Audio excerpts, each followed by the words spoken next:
સેવા સંવર્ધન ટ્રસ્ટ દ્વારા વૈદિક હોલીનો સંદેશ, ગૌ સેવા સાથે પર્યાવરણ રક્ષણનો અનોખો ઉપક્રમ। વડોદરામાં હોળી પર્વને લઈને એક અનોખી અને સંસ્કારરસભર પહેલ સામે આવી છે। શહેરમાં આવેલા કામધેનુ સેવા સંવર્ધન ટ્રસ્ટ દ્વારા દર વર્ષે હોલિકા દહન નિમિત્તે વૈદિક હોલી કરવાની પ્રેરણા આપવામાં આવી રહી છે।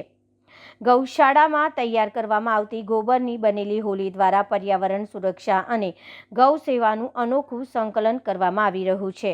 વડોદરામાં કાર્યરત કામધેનુ સેવા સંવર્ધન ટ્રસ્ટની ગૌશાળામાં તરછોડાયેલા અપંગ, વૃદ્ધ તેમજ નંદી મહારાજને સેવા કરવા માટે આવે છે। ગૌમાતાની સંભાળ, ચારો, દવાઓ અને રોજિંદા ખર્ચ માટે ટ્રસ્ટ દ્વારા સ્વાવલંબનની દિશામાં પ્રયાસો હાથ ધરવામાં આવ્યા છે।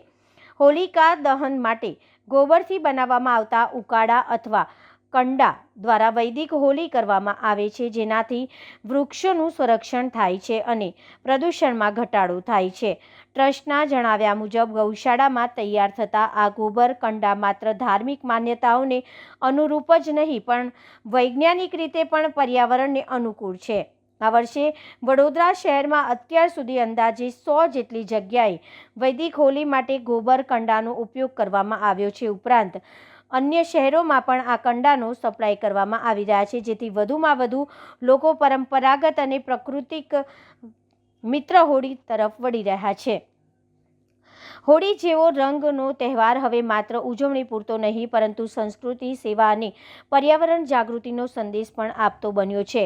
કામધેનુ સેવા સંવર્ધન ટ્રસ્ટની આ પહેલ શહેરમાં એક નવી દિશા દર્શાવતી રહી છે, જ્યાં ગૌ સેવા સાથે પ્રકૃતિની રક્ષા પણ સુનિશ્ચિત થઈ રહી છે।